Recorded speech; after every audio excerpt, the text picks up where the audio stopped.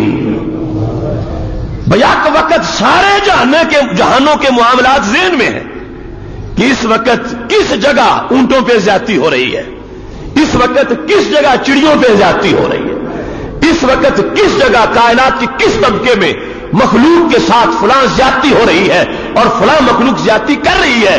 یہ سارے مسائل ذہن میں ہونے کے باوجود اگر مسکراہٹ ہونٹوں پہ آئی ہے تو سمجھنی چاہیے کہ اس مسکراہٹ کے پیچھے کتنا بڑا بڑے کرم ہے۔ سید عالم نور مجسم شفیع معظم صلی اللہ علیہ وسلم ان سارے معاملات کو جو مخلوق کے ہے اور اس شان کو جو خالق کی ہے اس کو سب کو ملاحظہ کرتے وقت پھر بھی سید عالم نور مجسم شفیع معظم صلی اللہ علیہ وسلم آپ کے مقدس ہونٹوں پہ جس وقت مسکراہٹ آئی ہے، اس مسکراہٹ کو عام کسی انسان کی مسکراہٹ سے نہیں ملایا جا سکتا۔ کوئی ہنستا ہے سامنے والے کو دیکھ کے، کوئی ہنستا ہے دوستوں کی انجمن میں بیٹھ کے، کسی کے ہونٹوں پر غفلت کی وجہ سے بھی ہنسی آ جاتی ہے، اور کوئی بغیر سبب کے ہنس کے یہ ظاہر بھی کر سکتا ہے کہ اس کی عقل پوری درست نہیں ہے۔ یہ میرے محبوب علیہ السلام کی شان ہے۔ پوری کائنات کے اندر جہاں رحمتوں کو جوش آتا ہے سرکار دیکھتے ہیں ہونٹوں پہ تبسم آتا ہے، رحمتوں کے اظہار کا اعلان ہو جاتا ہے۔ اس واسطے یہ مسکراہٹ بالکل جدا ہے۔ صحابہ کہتے ہیں اذا تکلم رؤیا کالنور یخرج من بین ثنایاہ، گفتگو فرمائے تو ہونٹوں سے نور بہر نکلتا دکھائی دیتا، چپ خاموش بیٹھے ہو تو پھر بھی مطلع فجر حق چہرہ اللہ کے انوار کا مظہر ہے، اور جو آتا ہے اس کو سرور ملتا ہے، اور بولے تو دانتوں سے نور نکلتا ہے، اور اگر مسکرا پڑے اذا ضحک یتلألأ الجدر تو پھر دیواریں روشن ہو جاتی ہیں۔ یہ تبسم کی حیثیت ہے۔ سید عالم نور مجسم شفیع معظم صلی اللہ علیہ وسلم کا یہ تبسم کا منفرد انداز کہ اتنے معاملات کو ہینڈل کرتے ہوئے، ساری کائنات کے معاملات کو پیش نظر رکھتے ہوئے پھر بھی تبسم ہے، تو وہ تبسم معمولی بات پر نہیں، یقیناً بہت بڑی بات ہے کہ جس کی وجہ سے ہمارے محبوب علیہ السلام کے ہونٹوں پہ تبسم آ گیا ہے۔ حضرت ام حرام بنت ملحان رضی اللہ تعالی عنہا ہمارے نبی علیہ الصلوۃ والسلام کی رضائی خالہ، بخاری شریف میں 2-3 مقامات پر یہ حدیث شریف آئی ہے۔ ہمارے محبوب علیہ السلام ان کے گھر قیلولہ فرماتے تھے کبھی کبھی، یعنی دوپہر کا چند گھڑیوں کا آرام۔ تو حضرت ام حرام بنت ملحان کہتی ہے کہ ہمارے آقا صلی اللہ علیہ وسلم قیلولہ فرما رہے تھے، جس وقت بیدار ہوئے ہیں، جسے آنکھیں بند تھیں دل تو ویسے بھی جاگتا رہتا، جس وقت بیدار ہوئے ہیں تو مسکرائے۔ حضرت ام حرام نے پوچھا یا رسول اللہ صلی اللہ علیہ وسلم گھر میں کوئی دوسرا بندہ ہے ہی نہیں، مسکراہٹ کا سبب کیا؟ کہ کوئی ایسی چیز نہیں کہ جسے دیکھ کے مسکرایا جا، کوئی ایسا اور انسان نہیں جس سے گفتگو کرتے وقت آپ مسکرا رہے، میں ہی ہوں، اور ایسا کوئی سبب نظر نہیں آ رہا کہ جس پر مسکرایا جائے، تو آپ کس وجہ سے مسکرائے؟ یعنی یہ ہے کہ عظمت کوئی ضرور ہے۔ تو ہمارے آقا صلی اللہ علیہ وسلم نے فرمایا ہاں اس لیے مسکرایا ہوں، دیکھو کہاں تار جڑی ہوئی ہے، کہاں کا معاملہ چھڑا ہوا ہے، اور جو سارے جہانوں کے لیے رحمت بن کے آئے ہیں وہ ساری سلطنت کے اندر کیا کیا دیکھ رہے ہیں اور کس پر مسکرا رہے ہیں۔ کسی کی ہنسی کا دائرہ گھر تک ہے، کسی کی ہنسی کا دائرہ چند زوات تک ہے، ان کی مسکراہٹ کا دائرہ پوری کائنات تک ہے۔ فرما ناس من امتی راکبوا سبع جہاز البحر غزاة فی سبیل اللہ ملوکا علی الاسرا۔ ام حرام میں ابھی سویا تھا تو میں نے اپنی امت کے کچھ افراد کو دیکھا، صحابہ کو، وہ یہ جو ہمارا ساتھ والا سمندر ہے اس پر سوار ہو گئے، اس کی پیٹھ پر صحابہ سوار ہو گئے، بحری جنگ کے لیے نکلے، اور جا کے انہوں نے سمندر پار حملہ کیا، اللہ نے فتح دی، میں نے ان کو تختوں پر بادشاہ بنے دیکھا تو میں مسکرا پڑا۔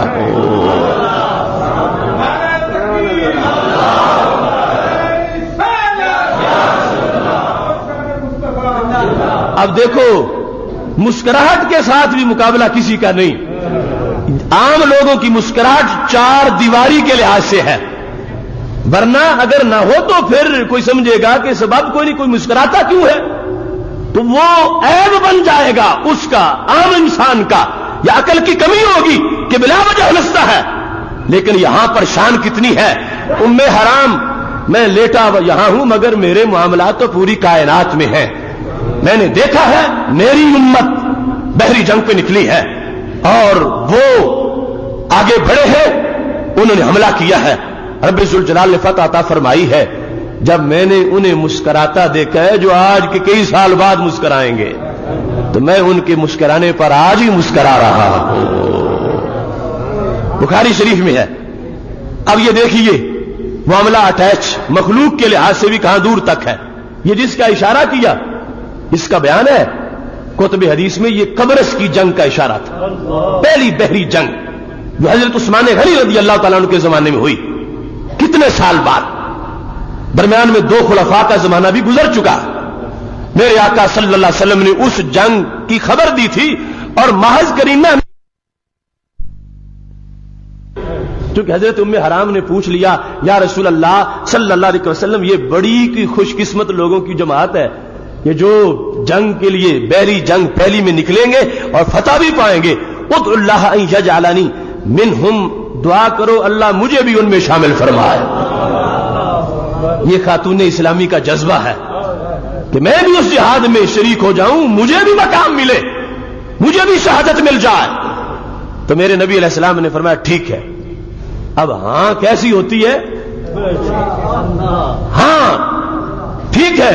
پھر سر رکھا، پھر سو گئے، پھر سر اٹھایا تو مسکرائے. تم حرام نے پوچھا اب کیا وجہ ہے؟ فرمایا دوسرا لشکر نکلا اور وہ بھی کامیاب ہوا. وہ مسکرائے تو میں مسکرایا. تو کہنے لگی اللہ سے دعا کرو اللہ ان میں مجھے شامل کر دے. تو میرے نبی علیہ السلام نے فرمایا ہم نے پہلی جو سیٹ منظور کرائی تھی وہ چانس پر نہیں تھی، وہ کرا دی ہے. دوسرے میں تب نام لکھوائیں جب پہلی میں کوئی شک ہو. وہ زبان جس کو سب کن کی کنجی کہے اس کی نافذ حکومت پہ لاکھوں سلام. اگر میرے محبوب علیہ السلام کو شک ہوتا کہ شاید رب پہلی فوج میں ام حرام کو شامل نہ کرے تو دعا ضرور کرتے کہ اللہ دوسری میں شامل کر لینا. کتنا یقین ہے میرے محبوب کو اپنے لفظوں پر. فرمایا دوسری میں نام لکھوانے کی کوئی ضرورت نہیں ہے، پہلی فوج میں تمہارا نام کنفرم کروا دیا ہے.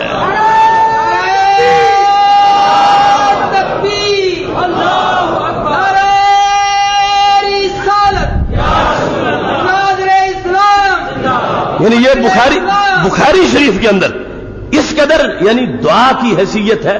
فرمایا اب دوسری میں ہم نہیں دعا مانگیں گے، پہلی کے اندر جو مانگ دی ہے وہ بات پوری ہو گئی. اور ایسے ہی ہوا. حضرت عثمان غنی رضی اللہ تعالیٰ عنہ کے زمانے میں یہ جنگ ہوئی، صحابہ نکلے، سمندر پاس کیا، جا کے حملہ کیا، فتح ملی. حضرت ام حرام اس لشکر میں موجود تھیں اور واپسی پر جس وقت سواری پر تھیں، سواری پھسلی، وہاں گری تو اللہ نے اسی جگہ پہ مقام شہادت عطا فرما دیا. تو وہ صرف کرینہ کی بنیاد پر نہیں، نبی علیہ السلام نے فائنل کیا تھا جس واقعے پر کہ میں مسکرا رہا ہوں سال ہا بعد اس واقعے نے آنا تھا. مگر یہ ہے کہ جو سارے جہانوں کے کنٹرولر ہے اللہ کی طرف سے، تو جو خوشی بعد میں آنی تھی فرمایا اس پر میں آج ہی مسکرا رہا ہوں. پھر دیکھیے سید عالم نور مجسم شفیع معظم صلی اللہ علیہ وسلم حضرت علی رضی اللہ تعالیٰ عنہ کو ساتھ بٹھا مدینہ شریف کے باہر وہ جو ہررا سنگریزوں والا گراؤنڈ ہے اس میں تشریف لے گئے. اور اصل میں اس روایت کے سامنے آنے کا سبب یہ بنا کہ حضرت علی بن ربیعہ رضی اللہ تعالیٰ عنہ وہ کہتے ہیں میں حضرت سیدنا علی المرتضی شیر خدا رضی اللہ تعالیٰ عنہ کے ساتھ سواری پہ بیٹھا تھا اور سواری اسی گراؤنڈ میں تھی مدینہ شریف سے باہر. تو حضرت علی رضی اللہ تعالیٰ عنہ نے ایک دعا مانگی، اللہم اغفر لی ذنوبی فإنہ لا یغفر الذنوب الا انت. اے اللہ میرے گناہوں کو بخش دے، تو ہی گناہوں کو بخشتا ہے. یہ دعا مانگ کے حضرت علی رضی اللہ تعالیٰ عنہ نے پیچھے مڑ کے جو ساتھ سواری پہ بٹھائے ہوئے تھے علی بن ربیعہ ان کو دیکھا. دعا اس طرح کی اور اوپر دیکھا اور پھر موڑ کے پچھلے ساتھ بیٹھے علی بن ربیعہ کو دیکھا تو علی بن ربیعہ بول پڑے. جب بار بار ادھر اوپر دیکھتے ہیں ادھر ادھر دیکھتے ہیں تو انہوں نے کہا استغفاروں کا ربا کا دعا اپنے رب سے مانگتے ہو, والتفاتوں کا الیہ دیکھتے میری طرف ہو, تو اس کا سبب کیا ہے؟ رب سے باتیں کر رہے ہو, دعا اس سے مانگ رہے ہو, پھر پلٹ کے مجھے کیوں دیکھتے ہو؟ تو انہوں نے کہا اس لیے دیکھتا ہوں کہ جیسے آج تم میرے پیچھے بیٹھے ہو, ایک دن میں نبی علیہ السلام کے پیچھے بیٹھا تھا. جگہ یہی تھی, میدان یہی تھا. سید عالم نور مجسم شفیع معظم صلی اللہ علیہ وسلم آگے بیٹھے تھے, میں پیچھے تھا. یہ دیکھو صحابہ ہر ادا کی کاپی کیسے کرتے ہیں اور رشک کتنا ہے. اسی میدان میں اسی طرح سواری پر ایک کو ساتھ بٹھایا ہوا ہے اور یہ لفظ بول رہے ہیں اور پیچھے تک رہے ہیں. کہنے لگے علی بن ربیعہ بات یہ ہے کہ میرے محبوب علیہ السلام جب اس گراؤنڈ میں آئے, مجھے ساتھ بٹھایا ہوا تھا, تو محبوب نے بھی دعا مانگی تھی, اور جب دعا مانگی تو پلٹ کے مجھے دیکھا, تو جو سوال تم نے کیا یہی سوال میں نے بھی کیا تھا. میں نے کہا تھا باتیں رب سے کرتے ہو, دیکھتے میری طرف ہو, اس کا سبب کیا ہے؟ تو فرمانے لگے حضرت علی المرتضی رضی اللہ تعالی عنہ کہ مجھے محبوب علیہ الصلوۃ والسلام نے یہ فرمایا کہ علی تیری طرف اس لیے متوجہ ہو رہا ہوں کہ تم اس تبسم کو دیکھ لو جو تبسم فرش پر رہنے والے کا عرش والی ذات کے ساتھ تبادلہ تبسم کا ہو رہا ہے. فرمایا جس وقت میں نے اللہ سے مغفرت کا یہ لفظ بولا ہے کہ رب گناہوں کو معاف کرنے والا ہے, میرا رب یہ جملے سن کے مسکرایا ہے. اور علی میں نے دیکھا اس لیے ہے کہ تم دیکھو دہک تو لے دیکھ کے ربی, میں اس لیے مسکرایا ہوں کہ میرا رب مسکرایا ہے. یہ ہے بڑا مرتبہ. یعنی لوگ ان کے تبسم کے تبادلے انسانوں کے ساتھ ہیں, اور میرے محبوب علیہ الصلوۃ والسلام کا معاملہ کتنا اونچا ہے. ان کے تبسم کی کوئی مثال نہیں ہے, ان کے پیکر کی مثال کون لائے گا؟ تبسم رب سے فرمایا دہک تو لے دیکھ کے ربی, چونکہ میرا رب مسکرایا ہے اس بات پر کہ میرے بندے یہ سمجھتے ہیں کہ میں گناہوں کو معاف کرنے والا ہوں, چونکہ میرا رب مسکرایا ہے, اس رب کے مسکرانے پر میں بھی مسکرایا ہوں. تو علی بن ربیعہ میں نے تجھے ساتھ اس لیے بٹھایا ہے کہ میں تمہیں بتاؤں کہ ہمارے محبوب کے تبسم کی شان کیا ہے. ہر وقت ان کا رابطہ رب کے دربار سے کتنا مضبوط ہوتا ہے, ہر وقت ان کی حیثیت کیا ہے. وہ مدینہ شریف کے سنگریزوں کے میدانوں میں کھڑے ہو کر یا سواری پہ بیٹھ کر جب وقت گزار رہے ہو تو پھر بھی ڈائریکٹ رابطہ رب کی ذات سے رہتا ہے. یہ نہ کوئی سمجھے کہ جب معراج کی رات عرش پہ گئے تھے تو پھر ہی رابطہ تھا اور نیچے آ گئے تو رابطہ منقطع ہو گیا.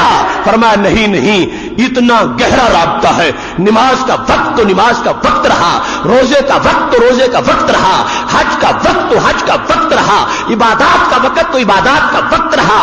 عبادات کے وقت کے علاوہ بھی ان کا اپنے رب سے رابطہ اتنا پکا ہے. یہ سواری پہ بیٹھے چل پھر رہے ہو پھر بھی ڈائریکٹ رابطہ رب کی ذات سے ہوتا ہے. کتنا بڑا معاملہ ہے. دہک تو لے دیکھ کے ربی, میں اور کسی وجہ سے نہیں مسکرایا, رب مسکرایا, رب کو دیکھ کے میں مسکرایا. یہ مسکراہٹ کا تبادلہ ہے. خالق کائنات جل جلالہ کی ذات کے ساتھ ایسے امور وابستہ ہے ہمارے محبوب علیہ الصلوۃ والسلام کے کہ ان رب ذوالجلال کی مسکراہٹ پر مسکرا کر بھی یہ بیان کر دیا کہ لوگوں کو پتہ چل جائے کہ ہم کیسے اس پیکر کی برابری کر سکتے ہیں کہ جس پیکر کی کیفیت کی برابری بھی کوئی نہیں کر سکتا. کون ہے یہ کہ میں رب کو دیکھ رہا ہوں اور کہ رب چونکہ مسکرایا ہے تو میں مسکرایا ہوں؟ کیا کسی کی یہ حیثیت ہے؟ یہ میرے محبوب علیہ الصلوۃ والسلام کی شان ہے کہ رب ذوالجلال کے ساتھ اتنا ہر وقت کا مضبوط رابطہ ہے اور اتنی نگاہ تیز ہے. اگر آنکھ کو نظر کوئی نہ آئے تو مسکراہٹ کا کیسے چلے گا؟ یہ خالق کائنات جل جلالہ نے آنکھ میں وہ نور رکھا ہے, وہ فرش پہ ہے, مگر اس کے باوجود اتنا آنکھ کے اندر بھلائی موجود ہے، رب کے نور کا سرما لگا ہوا ہے کہ یہ پتا چل رہا ہے اب میرے رب کی شان کیا ہے۔ اس وقت وہ مسکرا رہا ہے، اسے دیکھ کے میں بھی مسکرا رہا ہوں۔ مستدرک للحاکم کے اندر یہ حدیث شریف موجود ہے کہ سید عالم نور مجسم شفیع معظم صلی اللہ علیہ وسلم کا وہ انداز کہ جس کے بیان کے لیے بھی گھنٹوں نہیں دن درکار ہے کہ ہمارے محبوب علیہ الصلوۃ والسلام تشریف فرما ہے، صحابہ کا اجتماع اور مسکرا پڑے۔ حضرت عمر رضی اللہ تعالیٰ عنہ نے یہ سوال کر لیا، ما اضحکک یا رسول اللہ صلی اللہ علیہ وسلم، محبوب یہ بتاؤ کہ کس چیز نے آپ کو مسکرانے پر مجبور کیا، کیوں مسکرائے؟ حکمت پوچھی، یعنی یہ صحابہ کا چونکہ یقین ہے کہ ہر ادا کے پیچھے کوئی عظمت ضرور ہے۔ اگر صحابہ اپنے جیسا سمجھتے ہوتے تو کہتے کہ مسکراہٹ ہوتی رہتی ہے، اب ہر چیز ہم پوچھیں، لیکن صحابہ کا یقین ہے کہ یہاں کی کوئی ادا بھی حکمت سے خالی نہیں، اگر محبوب مسکرائے ہیں تو یقیناً کوئی حکمت موجود ہے۔ سید عالم نور مجسم شفیع معظم صلی اللہ علیہ وسلم نے جس وقت یہ سنا، فرمایا میرے صحابہ وجہ یہ ہے کہ اب یہاں بیٹھے ہوئے اس وقت میں نے میدان محشر کو دیکھا ہے، یعنی یہ وہ ہے نا انداز کہ سارے جہانوں کی رحمت ہے تو حشر کی بھی رحمت ہے، دوسرے لوگ حشر میں جائیں گے تو حشر دیکھیں گے، اب سرکار صحابہ کے سامنے بیٹھے ہیں، حشر کو یوں دیکھا ہے کہ حشر کے معاملات پر تبصرہ بھی فرما رہے ہیں اور ڈائریکٹ کمنٹری کر رہے ہیں اور تبسم بھی فرما رہے ہیں۔ ایسی آنکھ کے بارے میں کوئی کہہ سکتا ہے کہ میں اس سے چھپ جاؤں کہ جو چیزیں ابھی بنی نہیں اس آنکھ نے وہ بھی دیکھ کے بتائی ہے، حشر تو ابھی آیا نہیں، تو سرکار نے جو کچھ حشر میں ہونے والا ہے ہو بہو ایک یہ ہے نا کہ جبریل خبر دے کہ یہ ہوگا، اس کی بات نہیں ہے، میں پوری ذمہ داری سے کہہ رہا ہوں یہ جو میں بیان کر رہا ہوں یہ جبریل علیہ السلام کی خبر پر بیان نہیں کر رہے ہیں سرکار، کیونکہ بیان کا انداز یہ ہے کہ سرکار ادھر دیکھ رہے ہیں، ادھر صحابہ کے سامنے بیان کر رہے ہیں۔ اگر وہ ہوتا تو فرماتے کہ جبریل آئے، انہوں نے کہا حشر جب بپا ہوگا تو یہ ہوگا وہ ہوگا، فرمایا صحابہ میں اس لیے مسکرایا ہوں اس وقت میں دیکھ رہا ہوں رجلان من امتی جسیا بین یدی رب العزہ، کہ میرے دو امتی ہیں اور اللہ کا دربار ہے، قیامت کا دن ہے، میرے دو امتی رب کے دربار میں اپنا کیس لے کے پہنچے ہوئے ہیں، یہ ہے ڈائریکٹ تبصرہ۔ فرما دونوں اللہ کے دربار میں ہے، وجہ بیان کرنی ہے کہ مسکرائے کیوں ہے، کتنی عظمت ہے اور کتنی گہری وجہ ہے۔ فرما دونوں امتی میرے ہیں، ایک ان میں ظالم ہے دوسرا مظلوم ہے، دونوں کا کیس لگ گیا اللہ کے دربار میں اور دونوں کی گفتگو رب سے جاری ہے۔ یہ ہے نا دور و نزدیک کے سننے والے وہ کان لالے کرامت پہ لاکھوں سلام۔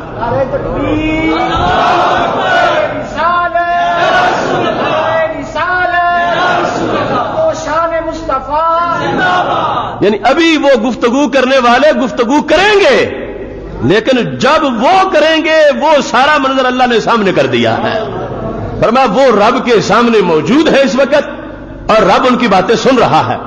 مظلوم نے کہا ہے اللہ اس ظالم سے آج بدلہ لے، دنیا میں تو مجھے بدلہ نہیں دیا کسی حکمران نے، آج اس ظالم سے مجھے بدلہ لے کر دے۔ اور بدلے کا انداز کیا ہے کہ وہ یہ چاہتا ہے کہ اے اللہ اس کی نیکیاں مجھے دے دے، میں یہ بدلہ چاہتا ہوں۔ یعنی اس دن بندے کو جس طرح آج ہے کہ میرا بینک بیلنس بڑھے، اس کو یہ ہے کہ میری نیکیوں کا بیلنس بڑھ جائے، اے اللہ اس کی نیکیاں مجھے دے، جو کچھ اس نے میرے ساتھ کیا وہ تو ہو گیا، آج میں اس کو مروانا نہیں چاہتا، آج اس کی نیکیاں مجھے دے دے۔ تو صورتحال کیا ہے؟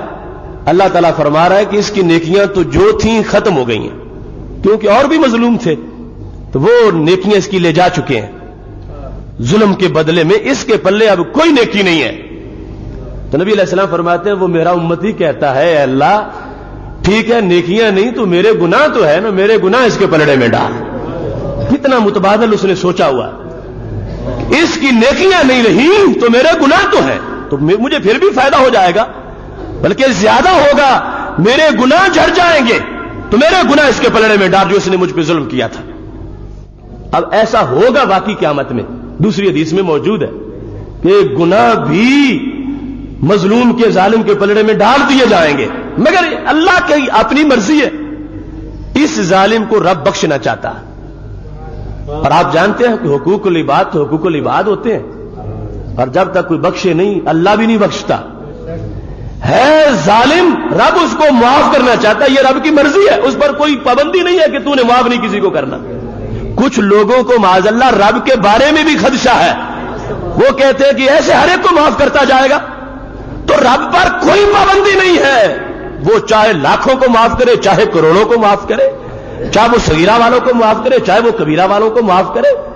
اب رب کی مرضی ہے کہ میں نے اس ظالم کو معاف کرنا ہے، لیکن اس کا عدل ہے کہ اس نے خود نہیں معاف کرنا، کروانا اسی سے ہے۔ اب جس وقت اس نے کہا کہ اے اللہ میرے گناہ اس کے پلڑے میں ڈال دے، اب رب ظالم کو بخشنا چاہتا ہے تو اس کے گناہ اس کے پلڑے میں نہیں ڈالنا چاہتا، ظالم کے پلڑے میں نہیں ڈالنا چاہتا، تو رب ذوالجلال نے سامنے سے پردہ ہٹا دیا، حشر میں کھڑا ہے نا، تو اللہ تعالیٰ نے فرمایا دیکھ یہ سامنے تجھے کیا نظر آتا ہے؟ تو اس نے کہا قصورم من ذہب، سونے کے مدائن من الذہب، پہلا جملہ یہ کہ سونے کے شہر نظر آ رہے ہیں، پھر آگے چاندی کے محلات نظر آ رہے ہیں، ہیرے جوہر لگے ہوئے ہیں۔ اب جس وقت اس نے نظارہ دیکھ لیا اب وہ اپنے کیس بھول گیا، اب پوچھتا ہے لئی نبی ھذا ولی صدیق ھذا ولی شہید ھذا، اے اللہ اتنی بڑی جنت اور اتنی خوبصورت اور اتنی قیمتی نفیس یہ تعارف تو کروا، یہ کس نبی کی ہے، یہ کس صدیق کی ہے، یہ کس شہید کی ہے؟ اس کا اپنا یہ خیال ہے کہ یہ کوئی عام انسان نہیں جن کے لیے بنی ہو، یہ تو بڑے خاص قسم کی جنت ہے۔ تو اللہ تعالیٰ سے جب یہ پوچھتا ہے تو خالق کائنات آگے کہتا ہے کہ یہ ابھی ریزرو نہیں ہے، نبیوں کی جنتیں علیحدہ ہیں، صدیقوں کی بھی اور ہیں، شہیدوں کی بھی اور ہیں، یہ ابھی کسی کے نام نہیں لگیں۔ ھذا لمن آت الثمن، جو پیسے دے گا یہ اس کو دے دی جائے گی۔ اب یہ حشر کو گفتگو نہیں ہے اور ہمارے نبی علیہ السلام کے سامنے ہے، اب دیکھ رہے ہیں، کیونکہ وجہ بیان کرنی ہے کہ میں مسکرایا اب کیوں ہوں، کیونکہ مسکراہٹ حشر کی نہیں، مسکراہٹ اس وقت ہے، اب کیوں مسکرایا ہوں؟ جس وقت رب ذوالجلال نے یہ سامنے کیا اب یہ انسان اس کو دیکھ رہا ہے، اور اللہ تعالیٰ نے یہ بھی فرما دیا کہ یہ تو کسی کے نام ابھی تک نہیں لگائی گئی، ابھی لگائی جائے گی، مگر اس کے نام لگائی جائے گی کہ جو اس کے پیسے ادا کرے گا۔ اب اس کو یہ سوچ آئے، اپنا کیس بھول چکا ہے کہ پیسے اس کے کیسے ہو سکتے ہیں، یعنی یہ تو حوصلہ ملا کہ ابھی تک نام نہیں کسی کی لگی، مگر یہ ہے کہ یہ تو ریٹ اس کا بڑا ہے، موضع صوت من الجنت خیر من الدنیا وما فیہا، یہ بھی ہمارے نبی علیہ السلام کا کرم ہے نا، ریٹ جنت کا بتا دیا، ایک گز کی جنت، گز مربع پوری دنیا سے زیادہ قیمتی ہے، پوری دنیا بیچ ڈالے تو گز مربع جنت بھی نہیں ملتی، یہ اس کی قیمت ہے، اور یہ تو شہر جنت کے ہیں، پھر محلات ان میں بنے ہوئے ہیں، اور جنت بھی خاص قسم کی جنتی سونے کی بنی ہوئی ہے۔ تو کہتا ہے اللہ میں یملک ھذا، اتنے پیسے کون سیٹھ دے سکتا؟ تو خالق کائنات نے فرمایا انت تملکہ، اتنے تو تیری جیب میں بھی موجود ہیں۔ نعرہ تکبیر، نعرہ رسالت، عظمت شان مصطفیٰ۔ اب یہ آپ نے ذہن میں رکھنا ہے کہ بات ہے مسجد نبی شریف میں بیٹھے ہوئے ہمارے نبی علیہ السلام کی، جو بات ادھر سے ہو رہی ہے ادھر بیان کر رہے ہیں، اور ہونی ہے معاشر کو، مگر حشر کا سب کچھ منظر سرکار کے سامنے رب نے پہلے کر دیا ہے، سرکار اس کو دیکھ رہے ہیں اور اس کو بیان کر رہے ہیں۔ اور جس وقت رب ذوالجلال نے یہ فرمایا نا، تو اب میرا امت اس وقت وہ بولا، اس نے کہا ہے اللہ میرے پلے تو کچھ بھی نہیں، تو اتنی بڑی قیمت میں کہاں سے لاؤں گا؟ تو خالق کائنات نے فرمایا تیرے پاس ہے بعفوک عن اخیک، یہ جس بھائی کو تو نے پکڑ رکھا ہے اور جس کو تو اپنے گناہ دینا چاہتا ہے، تو اس کو بخش دے، یہ جنت تجھے دے دی جائے گی۔ یہ نظام عدل ہے رب ذوالجلال کا، حقوق العباد بندہ خود ہی بخشے گا، مگر نہ بخش کے جائے گا کہاں اتنی بڑی جنت کو دیکھ کر؟ اب وہ تو بھول گیا ہے کہ میں نے اس کو مروا کے کیا کرنا ہے، میں نے اس کے ذمے گناہ ڈال کے کیا کرنا ہے. یہ تو پھر کوئی بات نہیں کہ اس کو بخشنے سے مجھے اتنی بڑی جنت مل جائے گی. تو فوراً کہتا افوت عنہ، اے اللہ میں دیر نہیں کرتا، میں نے ابھی بخش دیا اس کو. اب یہ صحابہ کے سامنے محبوب علیہ السلام بیٹھے، صحابہ کو نہیں پتا کہ ادھر کیا ہلچل مچی ہوئی ہے اور کیا کچھ ہو رہا ہے. یہ ہے کہ اسی محفل میں سرکار بیٹھے ہیں، مگر کہاں تک ان کی آنکھ جاتی ہے اور کہاں تک کان سنتے ہیں اور کہاں تک معاملات میں وہ بیک وقت ان کے براہ راست نگرانی میں کام ہو رہے ہیں اور دیکھ رہے ہیں کہ صحابہ کرام علیہم رضوان کو تعجب ہے کہ مسکرایا کیوں ہے، ہم میں سے کوئی مسکرایا نہیں، سبب کیا ہے؟ میرے محبوب علیہ السلام فرمانے لگے سبب یہ ہے کہ جب رب ذوالجلال نے یہ بتایا نا کہ تم معاف کرو گے تو تمہیں جنت مل جائے گی، اور اس نے کہا افوت عنہ، میں نے معاف کر دیا، تو اللہ تعالیٰ نے کیا فرمایا؟ خذ بیاد اخیک فادخلہ الجنہ، پھر اپنے بھائی کا ہاتھ پکڑ لے، ابھی جس کا گریبان پکڑا ہوا تھا اس کا ہاتھ پکڑ لے، دونوں جنت میں داخل ہو جاؤ.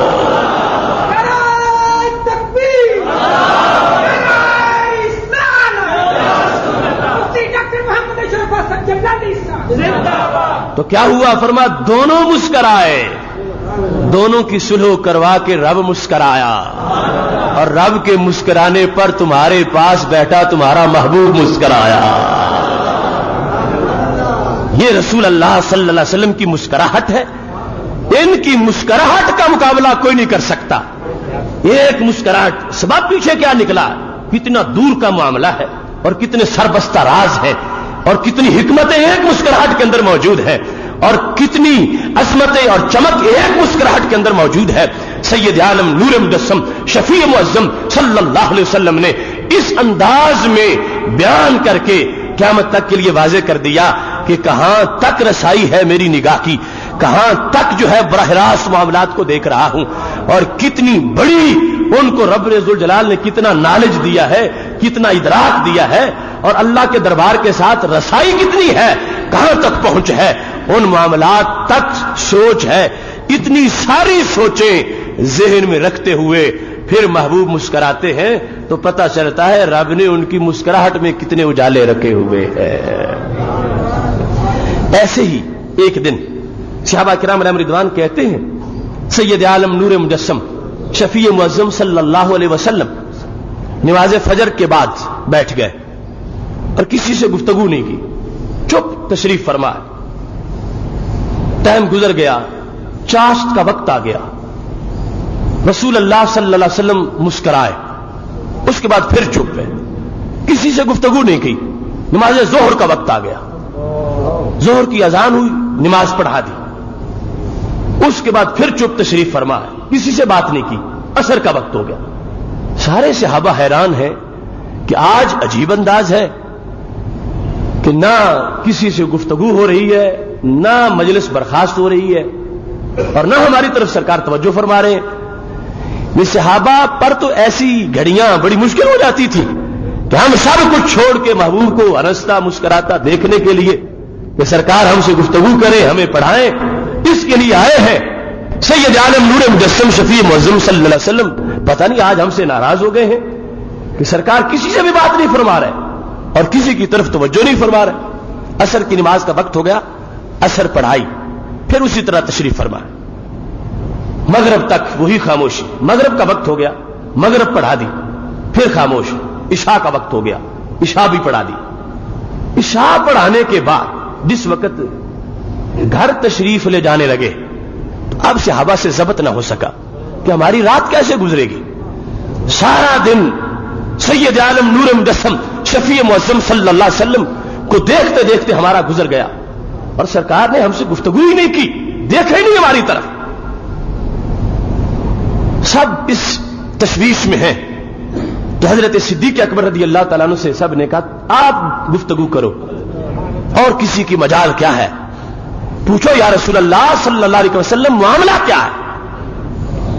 اب مختلف قیاس آرائیاں تھیں.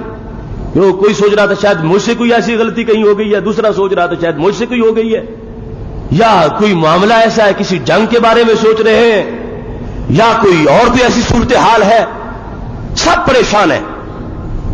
حضرت سیدنا صدیق اکبر رضی اللہ تعالی عنہ نے کہا یا رسول اللہ صلی اللہ علیہ وسلم، سارا دن یہاں بیٹھنا اور سارا دن خاموشی سے گزارنا اور سارا دن ہم سے گفتگو نہ کرنا، اس کا معاملہ کیا ہے؟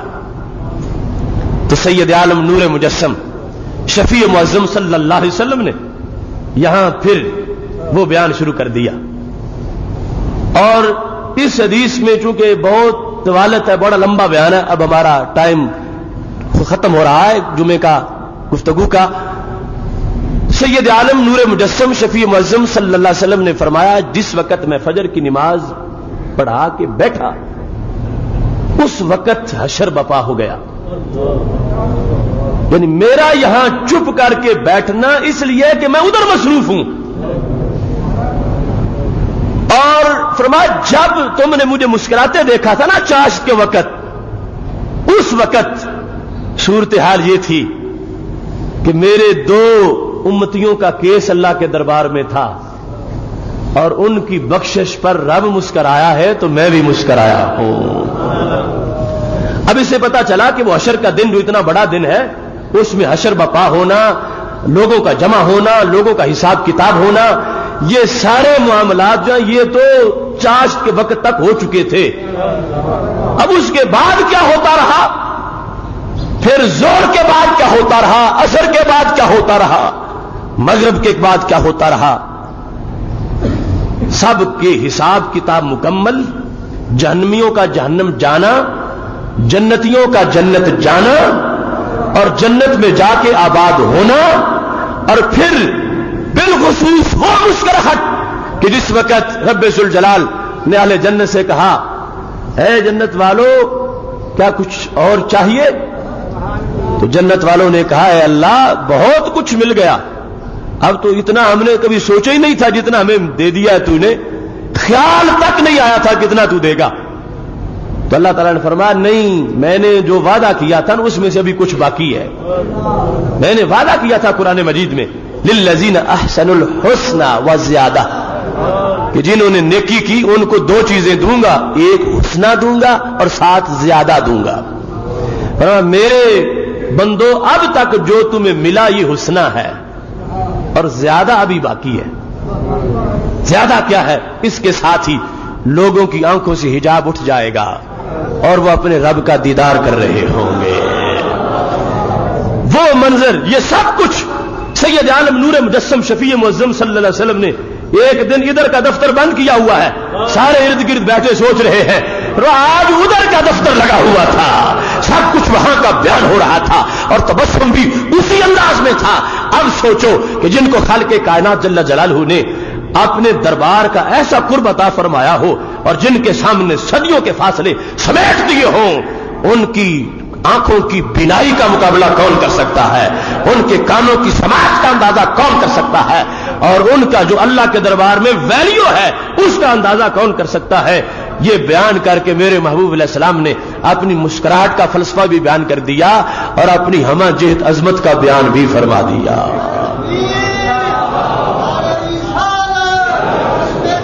حضرات، اللہ تبارک و تعالی ہمیں ان عظمتوں کو اجاگر کرنے کی توفیق عطا فرمائے۔